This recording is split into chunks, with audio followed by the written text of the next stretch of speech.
પાવે નિજ પદ બહુવિધિ મિથ્યા ગણથી મલિન થયા નિજ ભાવ અભાવત તારી તુનો સહજ રૂપ દર્શન આત્મ રૂપ અનુપમ અદ્ભુત યાહી લખે ભવસિંધુતરો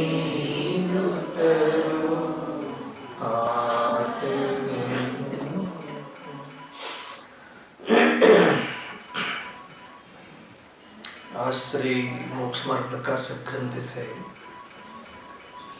पेज नंबर 136 अन्य मत निराकरण उपसंहार। अहिया सुधी जे अन्य मत है तो अन्य मत माजे तत्वनी मीमांसा है तत्व संबंधी जे लोकोनी मान्यता है एनी रजूआत पंडितजीए करी। तत्व मीमांसा એટલા માટે મહત્વપૂર્ણ છે કે તત્વના માધ્યમથી તત્વના સિદ્ધાંતના માધ્યમથી જીવ આત્માનું હિત કરે છે, આત્માના હિતને પામે છે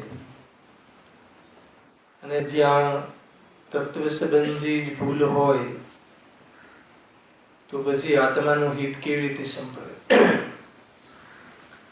એમને તત્વો તો કહ્યા છે, કેટલાક સંપ્રદાયોના જે તત્વના નામ છે એ જૈન શાસનના અનુસાર પણ છે, છતાં પણ એ તત્વોની જે પરિભાષા કહો, એ તત્વ સંબંધી જે સ્વરૂપ કહો એ મિથ્યા છે। એટલા માટે અહીંયા સુધી જે પણ મતોની ચર્ચા થઈ એમાં તત્વના સંબંધી ખંડન કરી અને સત્યવાદ પણ પંડિતજી રજૂ કરી છે।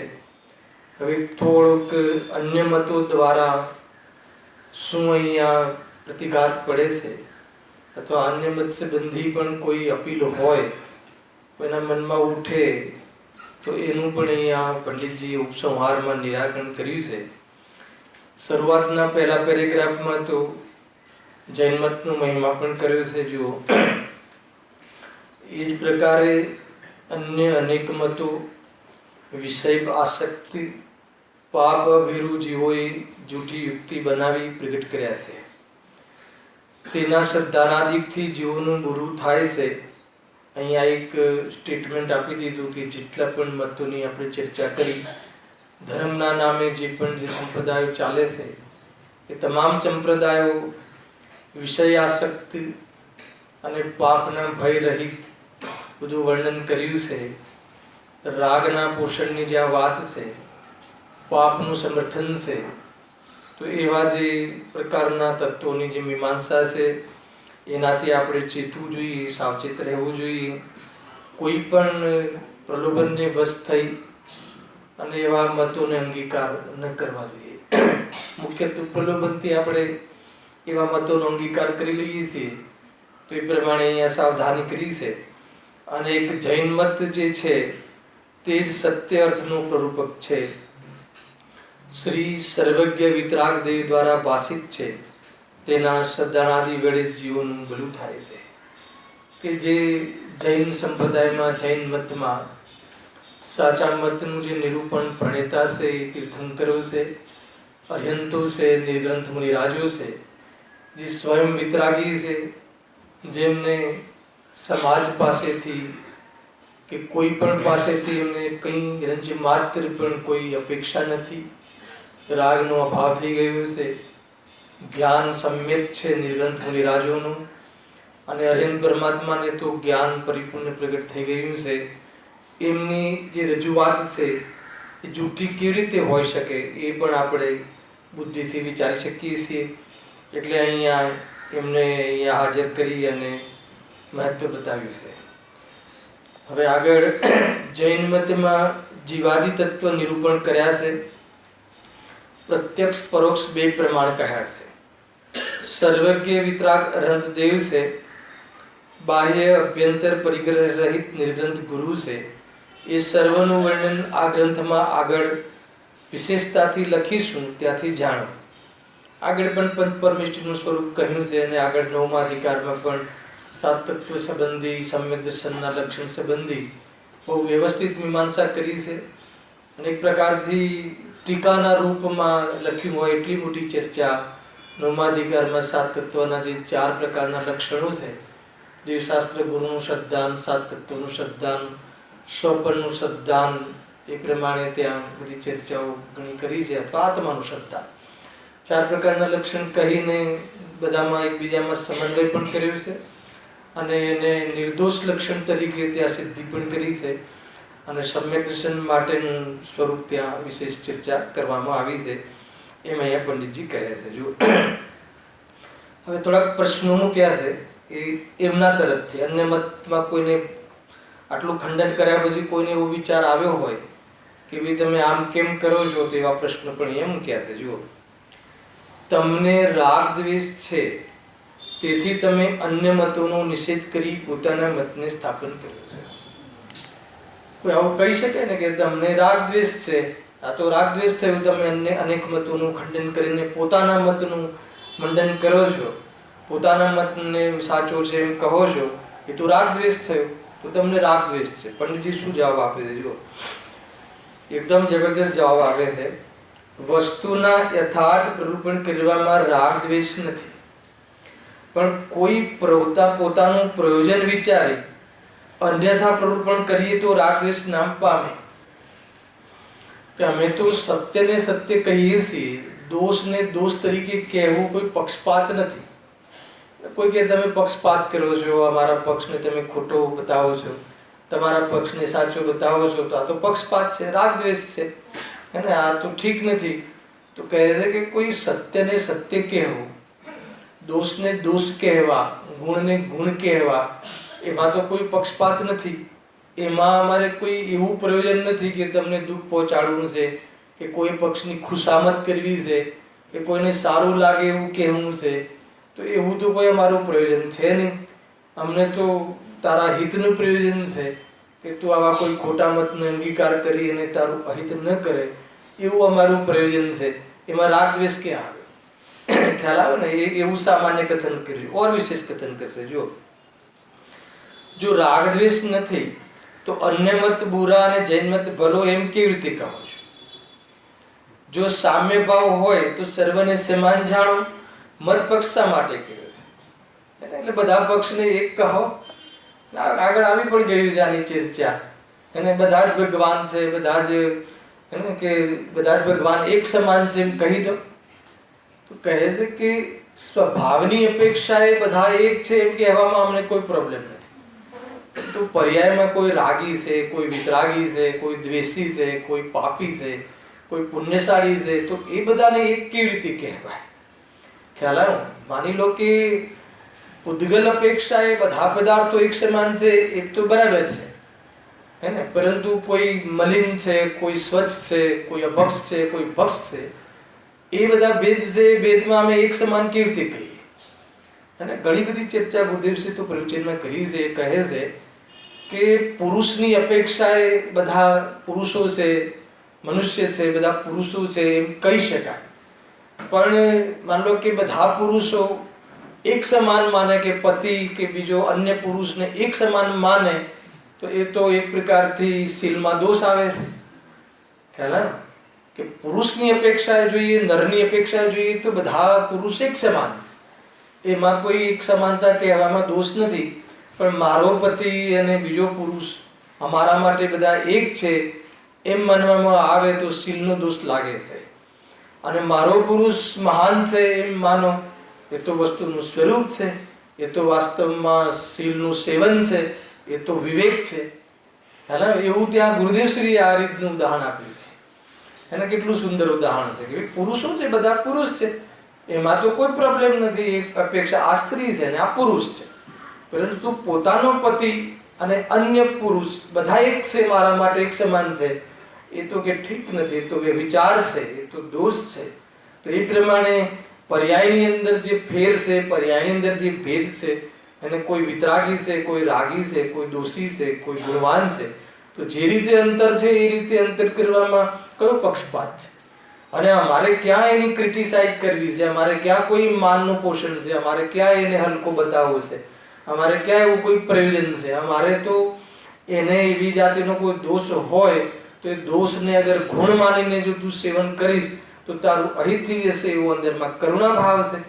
ખ્યાલ આવે કે નહીં? તો એમાં તો બહારમાં જે અન્ય પ્રકારે કોઈ રાગી દ્વેષી દેવ છે, કોઈ વિતરાગી દેવ છે, તો બધા દેવોને અમે એક સમાન કહીએ અને બધાને ખુશ રાખીએ, એ કેવી રીતે સંભવ છે?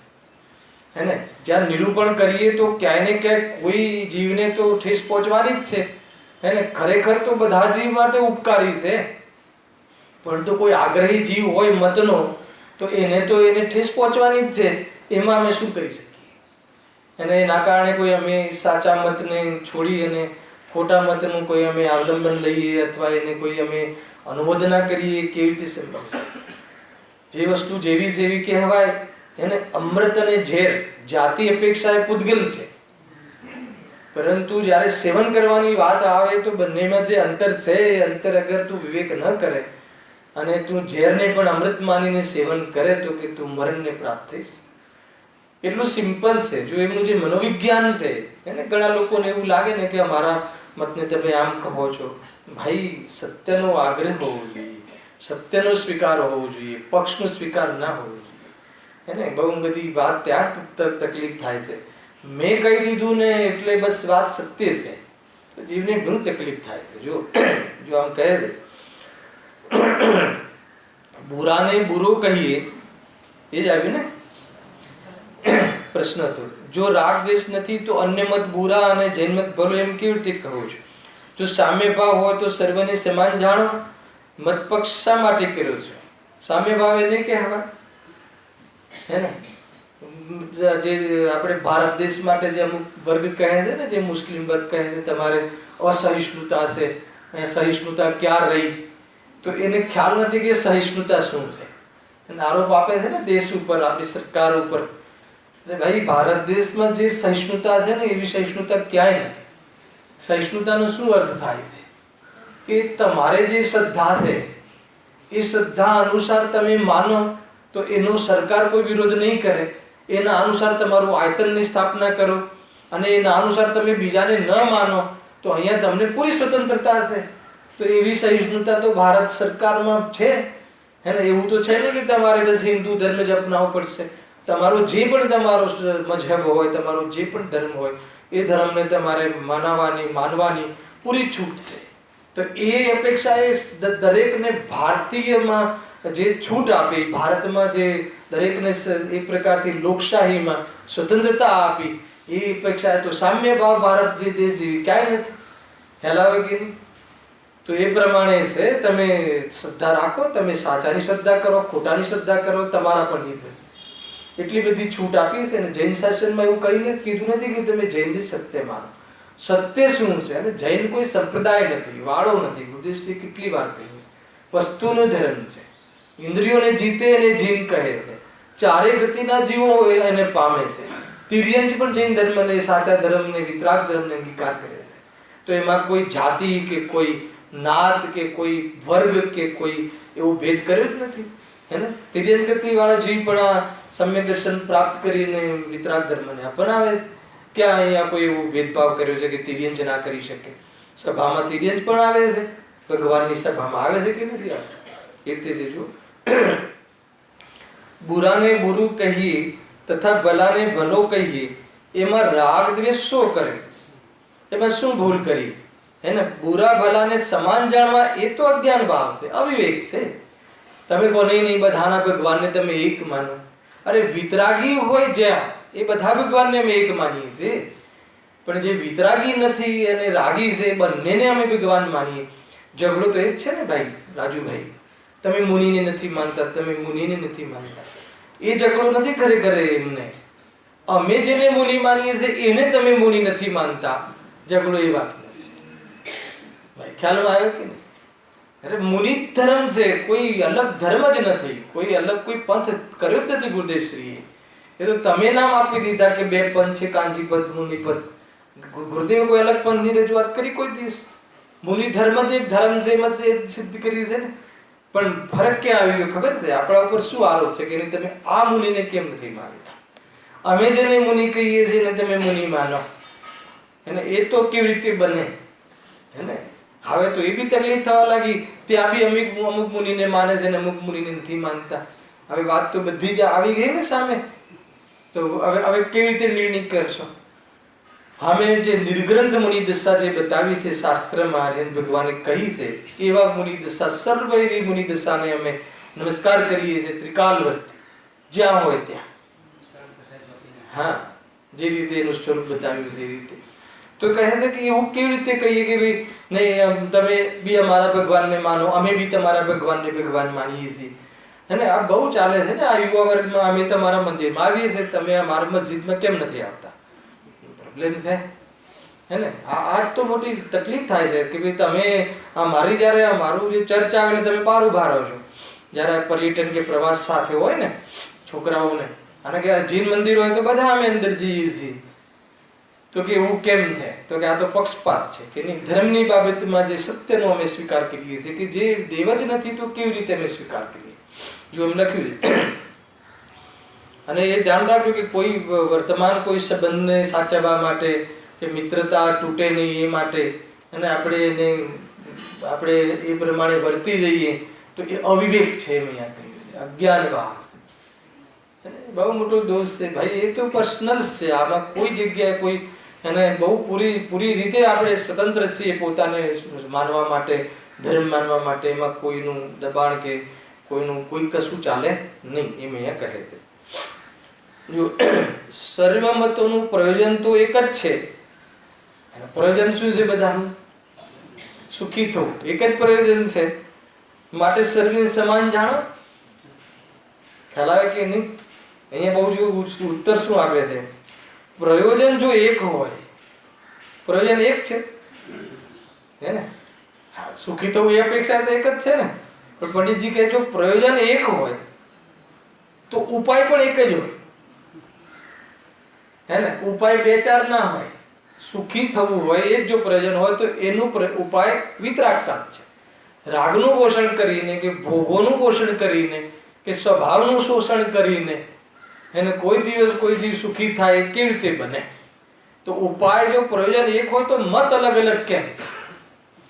તો પછી મત અલગ અલગ કેમ છે? તત્વ અલગ અલગ કેમ છે? બધાની નિરૂપણ અલગ હોઈ શકે પણ તત્વ અલગ ના હોઈ શકે. એટલે નિરૂપણ 4 અનુયોગ પ્રમાણે હોઈ શકે, 4 પદ્ધતિ પ્રમાણે સમ્યક દર્શનનું વર્ણન હોઈ શકે. બધા લડે છે ને સમ્યક દર્શન. દ્રવ્યાનુયોગની અપેક્ષા સમ્યક દર્શનનું અલગ વિવક્ષા છે. કર્ણાનુયોગ એમ કહે છે કે દર્શન મોહની કર્મ અનંતાનુબંધીના ભાવપૂર્વક સમ્યક દર્શન થાય. તો ત્યાં કર્મની ઓરથી સમ્યક દર્શનની વિવક્ષા છે. ખ્યાલ આવ્યો? અને ચરણાનુયોગની ઓરથી જે સાચા દેવ શાસ્ત્ર ગુરુ અને સાત તત્વનું જેને શ્રદ્ધાંત છે હે ને, એ રીતે એ પ્રમાણે અને કુદેવ કુ ગુરુ કુ શાસ્ત્રને ન માને એનું નામ સમ્યક દર્શન છે. એ રીતે કહે છે. પ્રથમાનુયોગમાં જે ભગવાનના વાણીમાં આવ્યું છે એ બધા સમ્યક દૃષ્ટિ છે. અને બાકી કઈ દ્રવ્યાનુયોગ જે સાત તત્વની વિપરીત અભિનિવેશ હે ને, જે સાત તત્વની જે શ્રદ્ધા છે, પ્રતીતિ છે એને સમ્યક દર્શન કહે. તો 4 અનુયોગમાં અલગ અલગ નિરૂપણ છે પણ 4 લક્ષણોનું 4 વાતોનો અર્થ એક છે. મિનિંગ એક છે. આ એટલા માટે નિરૂપણ અલગ હોઈ શકે પણ તમારે ત્યાં તો તત્વ અલગ છે, મત અલગ છે, ફંડામેન્ટલ અલગ છે, સોચ અલગ છે, માન્યતા અલગ છે. એ કેવી રીતે બને? ખ્યાલ આવે કે ના આવે? એ રીતે જો પ્રયોજન જો એક હોય તો જુદા જુદા મત શા માટે કહો છો? એક મતમાં તો એક જ પ્રયોજન સહિત અનેક પ્રકારે વ્યાખ્યાન હોય છે. આવ્યું ને? નિરૂપણ અલગ અલગ હોઈ શકે છે. કોઈ પર્યાયની મુખ્યતાથી વાત કરીને સમજાવે, કોઈ પ્રમાણથી સમજાવે, કોઈ શુદ્ધ નહીંથી સમજાવે. સમજાવવાના અનેક તરીકાઓ છે. પરંતુ કોઈ રાગમાં ધર્મ છે એવું કોઈ બી નિરૂપણમાં અગર એ પોસાતું હોય તો સમજી લેવું કે અન્ય મત છે. રાગની હયાતી બતાવે, ભૂમિકા અનુસાર રાગનો સ્વીકાર કરાવે, અને એ ભૂમિકામાં શુભ હોય તો એ ભૂમિકામાં શુભ હોય એમ પણ કહે, પણ એનાથી નિજરા થાય છે કે એનાથી મુક્તિ થાય છે એમ માને અથવા મનાવડાવે તો કે દોષ છે. બોલો ભાઈ, કોઈ ચીજ બાકી નથી રાખી. આ બધા તમને ક્યાંય ને ક્યાંય ધોની ગુરુદેવમાંથી આવતા લાગતા હશે, કેમ કે ભાષા તો આપણી ભલે બોલતા હોય પણ માલ તો ત્યાંનો છે. જો ગુરુ સંબંધી બી આ દેવશાસ્ત્ર ગુરુ ન જ પકડવાનો છે, આગળ એ જ ચાલવાના છે. બહુ જ એને અંદરમાં તૈયારી રાખીને સાંભળજો. હે ભાઈ, જે સ્વયં ગુરુદેવ કહે છે કે જે કપડાનો એક ટુકડો બી, દોરાનો ધાગાનો એક ટુકડો બી શરીર પર રાખે એને પોતાને ગુરુ માને અને મનાવડાવે વસ્ત્ર સહિત, તો કહે છે કે એને નિગોદનો બંધ થાય છે. સ્વયં ગુરુદેવ શ્રી કહે કે કપડા સહિત કોઈ વ્યક્તિને ગુરુ માનો અથવા એ પોતે માને કે બીજાને મનાવડાવે તો કહે છે કે એ આગમ વિરુદ્ધ વાત છે. કેટલું સ્પષ્ટીકરણ છે, કેટલું કોઈ જગ્યાએ એમને કઈ બાકી રાખ્યું તો બતાવો. તમે એકવાર ખોલીને વાંચો, બધી સ્પષ્ટતા છે. અધ્યાત્મની બી પૂરી સ્પષ્ટતા છે, દેવશાસ્ત્ર ગુરુની પૂરી સ્પષ્ટતા છે, બધી જગ્યાએ બધી સ્પષ્ટતા છે. જો શું કહે છે, એક મતમાં તો એક જ પ્રયોજન સહિત અનેક પ્રકારે વ્યાખ્યાન હોય છે, તેને જુદા મત કોણ કહે છે, પરંતુ પ્રયોજન જ ભિન્ન ભિન્ન હોય છે તેને અહીંયા દર્શાવીએ છીએ. પ્રયોજન તમારું તો ભિન્ન ભિન્ન છે. ખરેખર તો બધાએ જૂઠા મતોનું પ્રયોજન એ એમની રીતે એક જ છે. બધાનું પ્રયોજન રાગનું પોષણ કરવાનું છે. ખાલી એક જ મત સાચો છે કે વિતરાગતાનું પોષણ છે, ભેદ જ્ઞાનની વાસ્તવમાં ત્યાં પ્રેરણા છે, અને દેહથી રહિત ભગવાન આત્માને માનવાની વાત છે. બાકી બધી જગ્યાએ દેહની પૂજા કરવાની વાત છે, બધી જગ્યાએ દેહ માટે દેવની પૂજા કરવાની વાત છે. આ એક જ માર્ગ એવો છે કે દેહ જ્યાં હું નથી તો દેહની સ્તુતિ કે દેહની પૂજા કે દેહનું પોષણ કરવાની વાત જ જુઠ્ઠી છે. તો ત્યાર પછી દેહ માટે અન્ય કોઈ મંત્ર તંત્ર, અન્ય કોઈ દેવની અપેક્ષા કે અન્ય કોઈ દવાની કે દુવાની અપેક્ષા જીવને સુખી થવા માટે, કાયમી રહેવા માટે રંચ માત્ર પણ નથી. એવો એક વાસ્તવમાં સટીક માર્ગ, સટીક વાસ્તવમાં નિરૂપણ જૈન શાસનમાં છે. એટલા માટે આપણને આ ધર્મનો પ્રેમ છે, વિતરાગતાનો પ્રેમ છે. વિતરાગતા આપણું એકમાત્ર આપણું પ્રયોજન છે. અને ચારો અનુયોગનું તાત્પર્ય શું છે? વિતરાગતા છે. કયો અનુયોગ વાંચવો જોઈએ? ભાઈ, દરેક અનુયોગમાં વિતરાગતા તાત્પર્ય છે. એને મુખ્ય રૂપથી દ્રવ્યાનુયોગમાં ડાયરેક્ટ કથન કહ્યું છે, એટલા માટે દ્રવ્યાનુયોગની મુખ્યતાથી આપણને અહીંયા પ્રેરણા આપવામાં આવે છે. અને પેલું 2 પાનાની વાર્તા કહ્યું હોય અને છેલ્લે આપણને પ્રયોજન કહ્યું હોય, અને એટલો સમય ના હોય, કાં તો આપણી બુદ્ધિ તેજ ના હોય કે પકડી શકે, કાં તો વાર્તામાં આપણને એને બોળવાઈ જવાની આપણી આદત હોય, તો કે તું દ્રવ્યાનુયોગ જલ્દીથી જલ્દી વાંચી લે. એટલા માટે દ્રવ્યાનુયોગનું એ છે. બાકી કોઈ અનુયોગની કાટ કરીને કોઈ અનુયોગની સ્થાપના કરવી એ જૈની નથી.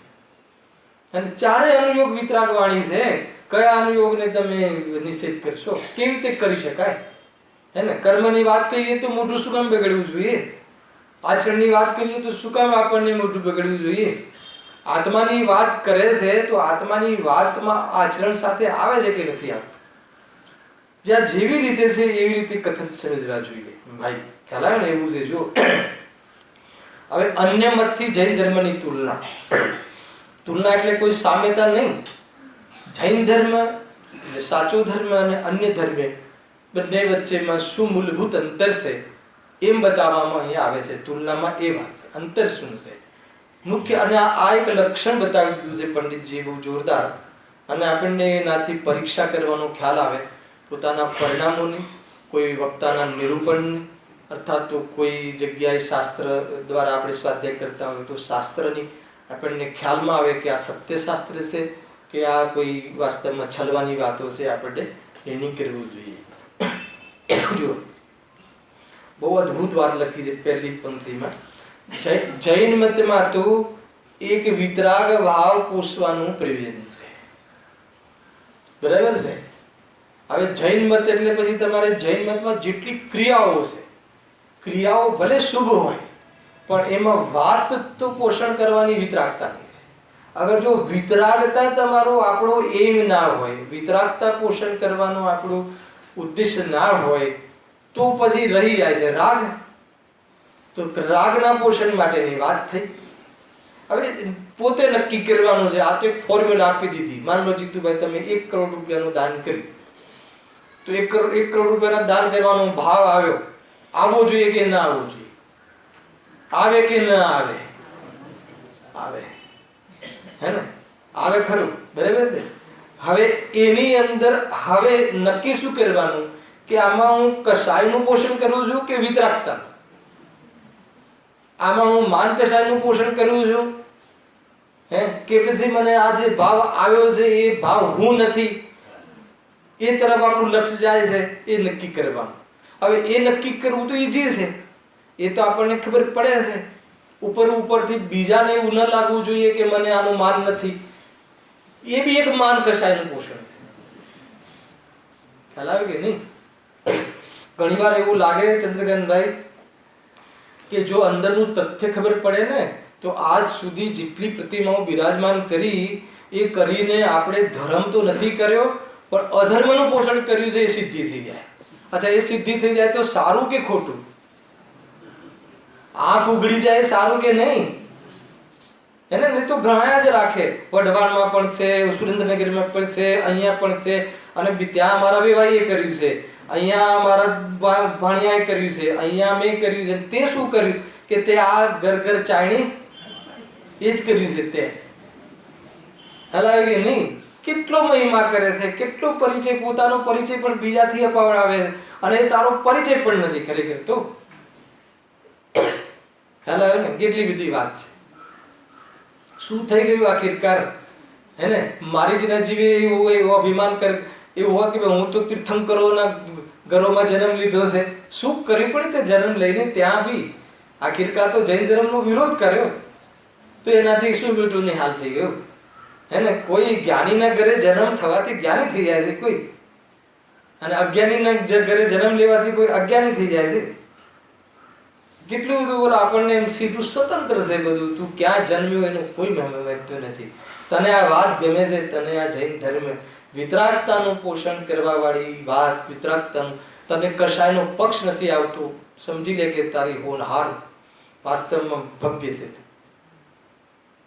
અને તારી વાસ્તવમાં હોનહાર પાકી ગઈ છે, એમ અહીંયા કહે છે. હે ને, ઘણીવાર આપણે જે પ્રયોગનો જે લીધી ને ચર્ચામાં આ વાત મુખ્ય કહી હતી કે આપણને કશાયનો પક્ષ ના આવે એટલે આપણને કશાયમાં આપણને નથી ફાવતું, નથી ગમતું, આકુરતા ક્લેશ નથી ગમતો. તો બીજો જીવ પણ કશાયોમાં ઉગ્ર થઈ જાય એવું ના આપણું જીવન હોવું જોઈએ, ના એવું આપણું વાણીમાં કોઈ એવી જાતનું વાણી કે વર્તન કેવું ન હોવું જોઈએ. કેમ કે કોઈ જીવ ક્લેશને પામે, કોઈ જીવ વધારે એગ્રેસિવ થઈ જાય, અને એમાં કેટલો આકુલતા પામતો હશે એ જીવ, અને આપણને એવું લાગવું જોઈએ. તો એ કે આપણને એમાં સ્વભાવનો પક્ષ છે. એનું નામ કે હું ગાયક છું. આ તો એમ કહે છે કે હું રોજ સવારે મંદિરમાં જઈને હું ગાયક છું બોલું, એનું નામ ગાયકનો પક્ષ. કેમ નથી કે તને કોઈ બી જગ્યાએ જે ગાયકમાં નથી એનો પ્રેમ ન હોવો જોઈએ, અને જે ગાયકમાં છે એનો પ્રેમ હોવો જોઈએ, અને એનું જ પોષણ થતું હોવું જોઈએ, અને ક્યારે બી જે સ્વરૂપમાં નથી એનો પક્ષ કોઈ બી કાળે ના આવવો જોઈએ. ભલે તારા પરિણામોમાં એક પરિણામ આવતા હોય પણ એનો પક્ષ ના આવવો જોઈએ. અગર જો તું એ રીતે છે તો સમજી લેજે કે હું ગાયક છું ની લાઈનમાં છે. સમજમાં આવે છે કે નહીં? બહુ ઊંચી વાત છે શૈલેષભાઈ. ખ્યાલ આવે છે પ્રફુલભાઈ? એને કોઈ બી શું કામ આજે હું એવું કોઈ કથન કહું, હે ને, તો એને લઈને તમને કોઈ અંદરમાં દ્વેષ થાય એવું કથન શું કામ કરું? તો કે પેલો એમ કહે છે કે અમે એ તો કહીએ છીએ કે અમને દ્વેષ થાય એવું શું કામ કહીએ, એવું શું કામ કહો છો? અમારા ભગવાનને સાચા કહી દો ને અમને દ્વેષ થાય છે. હેલા, તો કહે છે કે અમને તારને દ્વેષ કરાવવાનું પ્રયોજન નથી, પણ તને દ્વેષ થાય છે એ તારી અજ્ઞાનતા છે. કેટલું સુંદર વર્ણન કર્યું આગળ. આપણને એમ લાગે કે હે ને ભાઈ, આ વાત અભિપ્રાયની છે. અભિપ્રાય બહુ મહત્વની વસ્તુ છે. દીકરાને આપણે ધમકાવીએ છીએ, હે ને, દીકરાને આપણે એકાદ વખત કોઈ એકવાર ધોલ મારી પણ દઈએ છીએ, તો અગર એના હિત માટે હોય તો ઘરમાં કોઈ વિરોધ નથી કરતો, કરે છે. કેમ કે એ કરુણા ભાવથી કરવામાં આવે છે. એ કોઈ દ્વેષ ભાવથી કે કોઈ એને કોઈ ક્રિટિસાઇઝ કરવાથી કરવામાં નથી આવતું. તમે જોઈ લેજો. એટલા માટે શ્રી ગુરુ આપણને કઠોર શબ્દમાં કહે તો પણ આપણા માટે ઉપકારી છે, અને કોઈ વિરોધી અથવા કોઈ કુગુરુ આપણી પ્રશંસા કરે તો પણ આપણા માટે અહિતકારી છે. હાલાવે કે નહીં, કોઈ અન્ય મતે આપણે જે કર્યા કરે એને તું પૈસા જોઈએ છે, તું જે બોલાવવામાં કેટલી વાર 2-5 કરોડ પડાવવા છે, એને જીવ સમજતો નથી. બોલો એ રીતે છે. જૈન મતમાં એક વિતરાગ ભાવ પોષવાનું પ્રયોજન છે.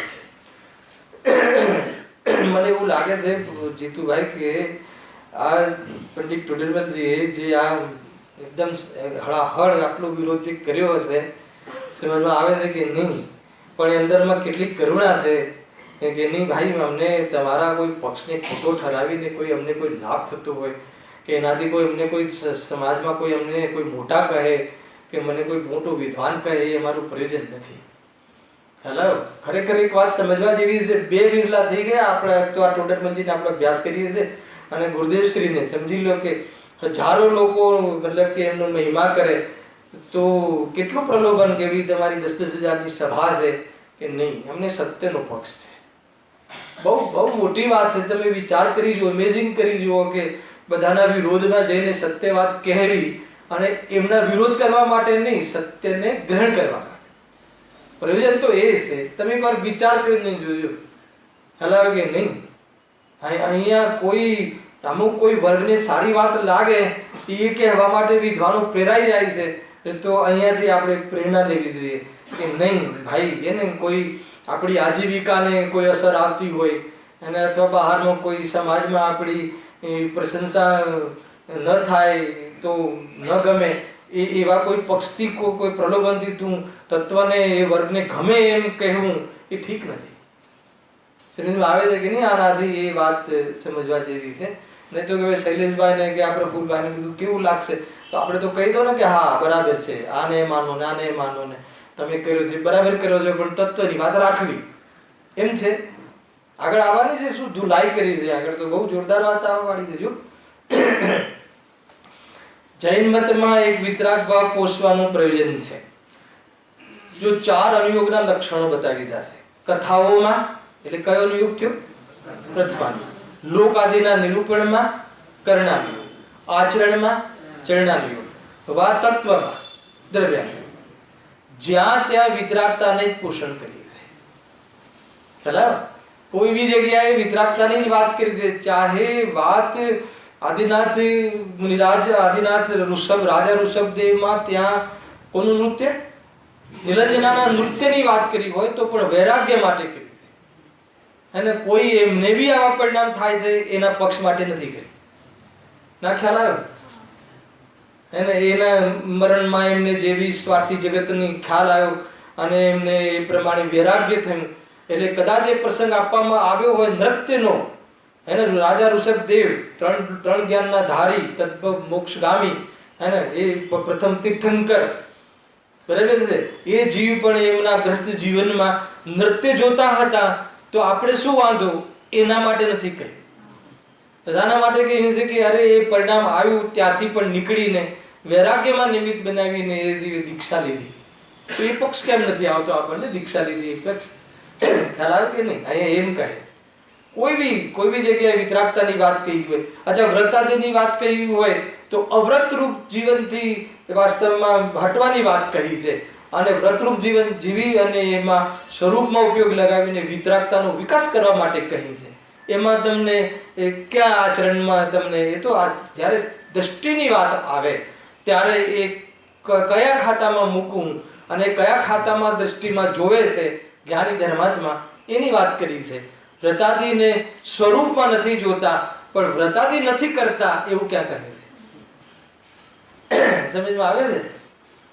હે ભાઈ, દ્રષ્ટિનો જ્યારે વિષય આવે અથવા જેની દ્રષ્ટિ સમ્યક બની ગઈ છે એ વ્રતાદિથી પોતાની ઓળખાણ નથી કરતા, વ્રતાદિથી પોતાનો મહિમા નથી કરતા, નિર્ગ્રંથતાથી પોતાની મહિમા નથી કરતા. દેહ રહિત આત્માને જેને જોયો છે એને દેહની કોઈ બી ચેષ્ટાથી પોતાનો મહિમા કરતા નથી, પરંતુ તે પોઝિશનોમાં દેહ એવી પ્રકારની ચેષ્ટા વાળો હોય, નિર્ગ્રંથ હોય, તે હોય જ તે જે વાત જેવી રીતે છે એવી રીતે સ્વીકાર કરવી જોઈએ.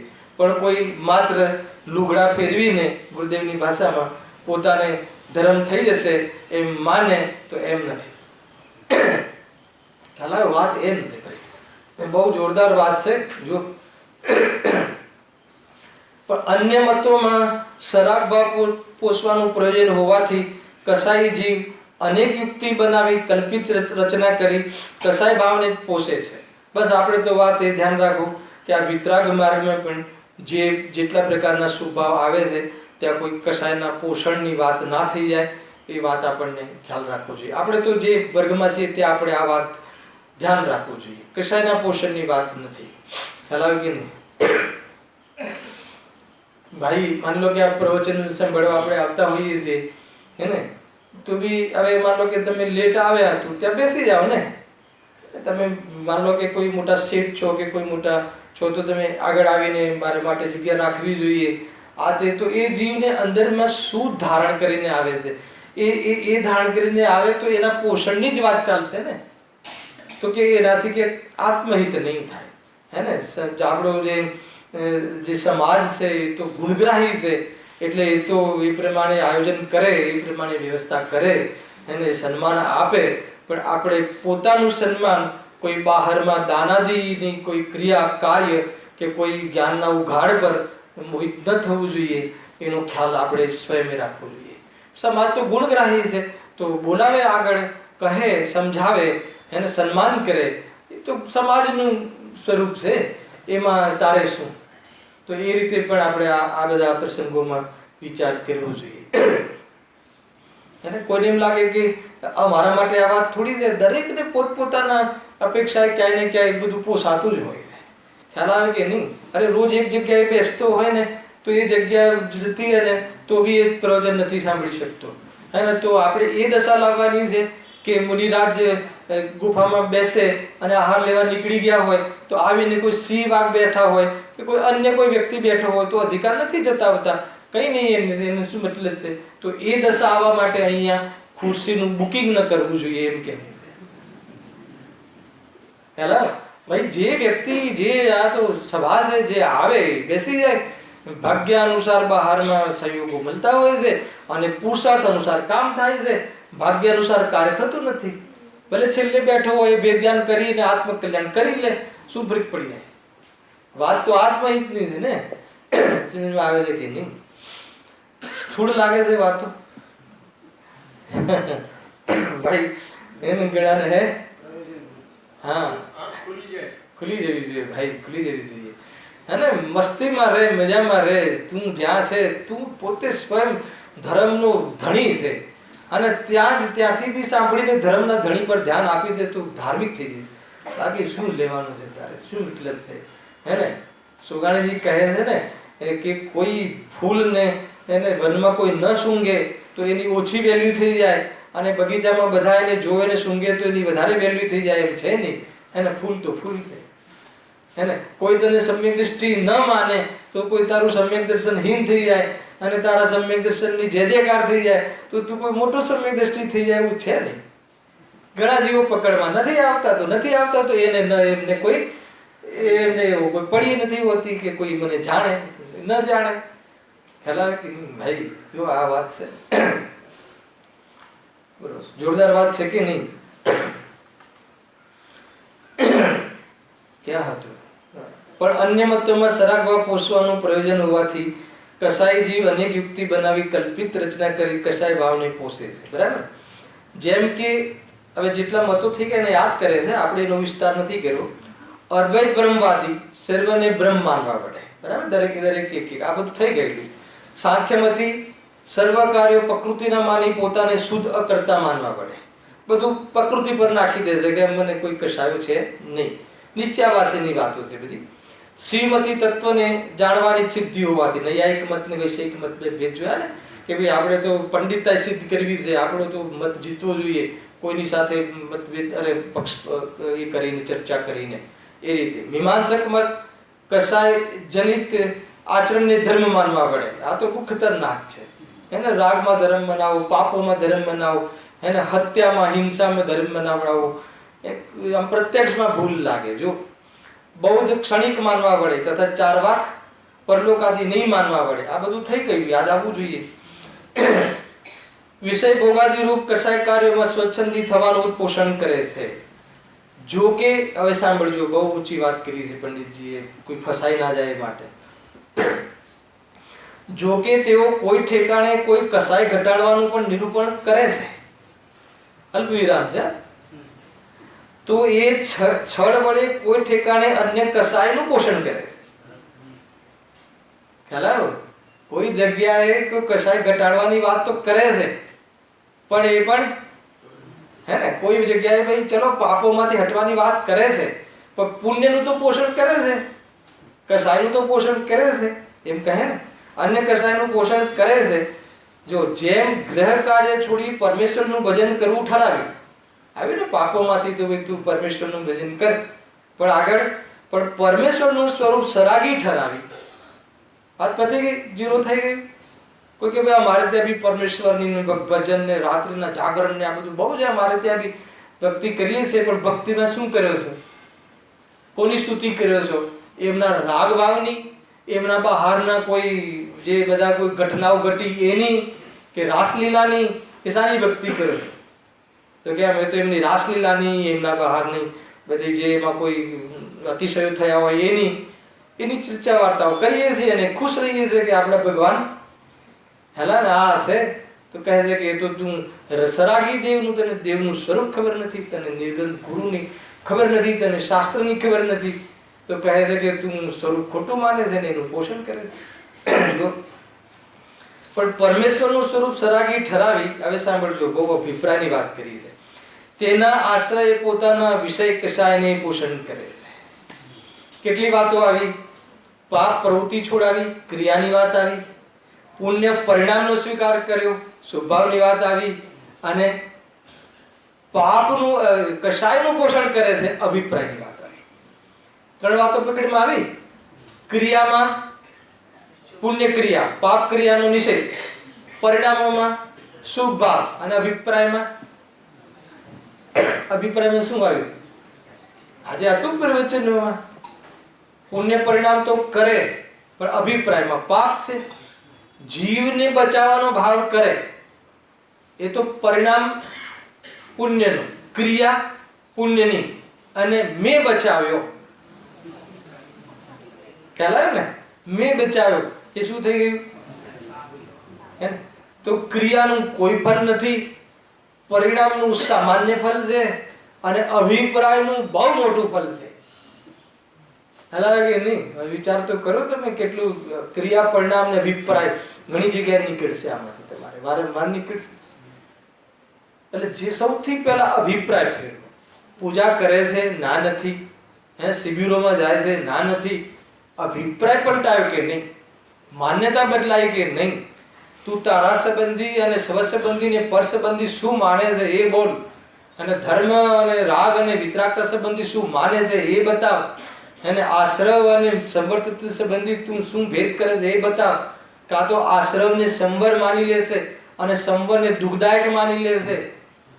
હલાવે કે નહીં? બોલો મુનિદશા દુઃખદાયક છે કે સુખદાયક છે? ઋષભ નહીં, કોઈ અપેક્ષા દુઃખદાયક, કોઈ અપેક્ષા હે ને. વિતરાગતા છે એટલી સુખદાયક, પણ જંગલમાં રહેવું પડે હે ને, ઉપવાસ આદિ ભોજન આદિ મળે, મહિનો ન મળે, એટલું તો દુઃખદાયક કે ખરું કે નહીં? ભાઈ બિચારા કહે છે ને મને, બિચારા મુનિરાજ શું કરતા હશે? બિચારા છે કે તારે 4 ગાદલા ઓઢવા પડે છે, તું બિચારો છે. ખ્યાલ આવે કે નહીં? કેટલું અંતર છે.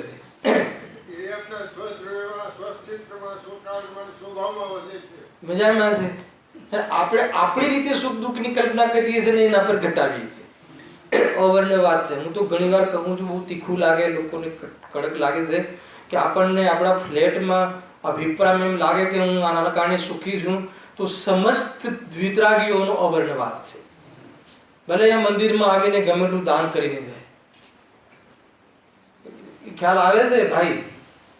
અને તમને માન લો કે કોઈ જગ્યાએ, માન લો કોઈ બી જગ્યાએ તમે બંગલો બનાવ્યો અને એમ લાગે કે નહીં, મેં અંદરમાં અભિપ્રાયમાં એમ લાગે કે આનાથી મારી સાધના થશે, તો કહે છે કે તું જે સાધના કરે છે એ લોકો આનાથી રહિત થઈને સાધના કરે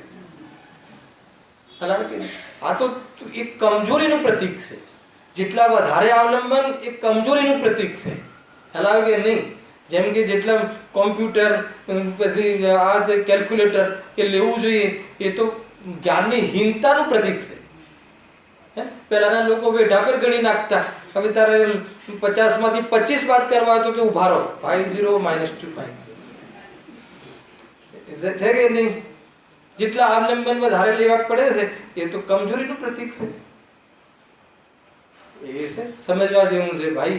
હજી દેવશાસ્ત્ર ગુરુનું અવલંબન લેવું પડે એ મોક્ષ માર્ગમાં કમજોરીનું પ્રતીક છે. જ્ઞાની કહે છે કે હે પ્રભુ, હજુ અમારે તમારા શરણમાં આવવું પડે છે અને મને ઘોટતું નથી. અભિપ્રાયમાં તો આ છે, પરંતુ બહાર આવવાનું થાય તો તારા સિવાય બીજે ક્યાંય નહીં જાવ એ વાત પણ પાકી છે. કેટલું બેલેન્સ છે, કેટલી સરસ વાત છે. જો કહે છે ત્યારે જૈન ધર્મના જુઓ, જૈન ધર્મનો ભાઈ મહિમા આવવો જોઈએ.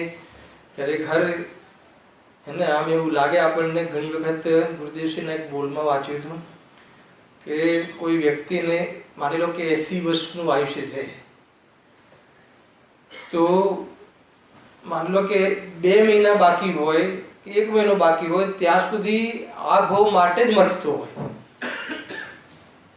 આ ભાવ માટે જ મથતો હોય. આ ભાવ માટે એટલે બહારના વ્યવસ્થાઓ માટે જ મથતો હોય છે. એને આત્મહિત માટે વિચારતો નથી. કેટલી કરુણાની વાત છે, હે ને? કોના માટે કહ્યું આ? ભાઈ હવે અત્યારના આયુષ્ય કાંઈ નથી. 60-70 એમાં બધા 55-60 વાળા તો આપણે બધા છીએ. 2-5 વર્ષ હવે કઈ જગ્યાએ ક્યાં અને કેવી રીતે 2-5 વર્ષ તો મોઘમમાં કહીએ છીએ, બાકી ક્ષણનો ભરોસો નહીં, હે ને? અનાદિ અનંત છું એવું નક્કી કરવાની બુદ્ધિ સતેજ બહારમાં આપણને યોગ મળ્યો છે. આપણે ક્યાં વ્યવહારમાં, તહેવારમાં, આણામાં, જિયારામાં, લૌકિક કાર્યોમાં, ધંધામાં, વેપારમાં હવે કેટલા 60 વર્ષમાં કેટલું ભેગું કરી લીધું, તો હવે કેટલું કરી લેશું ને શું કરશું ને? થઈ જશે તો શું થશે? તમે બહુ બધી રીતે વિચારજો. એમ લાગે કે ભાઈ હે ને, જે મતલબ કે ઉદય અનુસાર છે એ ઉદય અનુસાર એ જ મારી રહેવાની મર્યાદા છે, અને સ્વરૂપમાં અમર્યાદિત સભામાં રહેવું એ મારા માટે વાસ્તવમાં ઉપયોગી છે. એમ જલ્દીથી જલ્દી આવવું જોઈએ. અને બહારનો ચહેરો, બહારના બધા જે આકારો પ્રકારો દેખાવા જ ના જોઈએ. જ્ઞાનમાં એ રીતે ગે બનવા જ ના જોઈએ. અને એ છે, તમે વિચાર કરજો જીતુભાઈ, મજા આવી જશે. આમ નિર્ભાર લાગશે કે નહીં મારે તો. અને હું કહું છું કે માર્ગમાં જવા માટે કશું જ કરવાનું નથી એવું નક્કી કરવાનું. જો તો ખરા એમ કોઈ મુનિ બનવાનું છે એવું ક્યાં લખ્યું છે? હેલા, મારે તો સ્વરૂપમાં રહેવાનું છે. દશા મુનિ પણ આવી જશે ક્રમમાં. નિમિત્તની ઓરથી કથન છે મુનિ બનવાનું છે. પુરુષાર્થની ઓરથી કથન છે સ્વરૂપમાં રમવાનું છે. કેટલી સરસ વાત છે. કોઈને એમ લાગે ને કેમ કે પહેલા મને બહુ આમ વિચારતા ને હા મુનિરાજ આપણે મુનિ બનીશું તો આ બધું કેવી રીતે થશે? અરે બધું ઓટોમેટિક હતું હોય. અંદરમાં વિતરાગતા હોય એટલે બધું નિભે છે, ઓટોમેટિક નિભે છે. ખ્યાલમાં આવે કે નહીં? એ તું પહેલી ચોપડીમાં રહીને ડોક્ટરની ચોપડી જોવે તો ટેન્શન થયા રાખે ને, પણ એ વર્ષમાં આવે તો એના માટે કોઈ સરળ લાગે છે ને. એ તો બધું ઓટોમેટિક છે. એ રીતે સમજવા જેવી વાત છે. જો ત્યારે જૈન ધર્મમાં દેવ, ગુરુ, ધર્માદિકનું સ્વરૂપ વિતરાગતા નિરૂપણ કરી કેવળ વિતરાગતાને જ પોષણ કરે છે. અને તે પ્રગટ છે. પ્રગટ છે એટલે શું? હે ને? પ્રત્યક્ષ છે, ખ્યાલમાં આવે એવું છે. જોઈ લો પોતાના જીવનથી. કશાયો મંદ પડે, ક્રોધ ન રહે, તીવ્રતા ન રહે તો કેટલી નિરાકુલતા રહે છે. તો જેને મટી જાય એ કેવી મજા કરતો હશે. ખ્યાલ એ તે છે. કેવળ એમ જ કહેતા નથી, પરંતુ સર્વમત વાળા કહે છે. હવે એમને બીજી લાઈનમાં આવવું છે. બીજી લાઈનમાં એટલે શું? હવે અમારો જે જૈન ધર્મ જે સનાતન છે એ અન્ય ધર્મમાંથી પણ નીકળે છે. હવે એ અન્ય શાસ્ત્રોની વાત કરશે, અન્ય લોકો જૈન ધર્મનો મહિમા કરે છે એ બતાવવું છે એમને કે અમે જ નહીં, અમે બીજા મતોનું ખંડન કરીએ છીએ, પણ બીજા મતો તો અમારા મતનો સ્વીકાર કરે છે. અને જે લોકોએ ખંડન કર્યું છે ભલે કરે, પણ સરવારે ખંડન કરીને તો હાર્યા છે.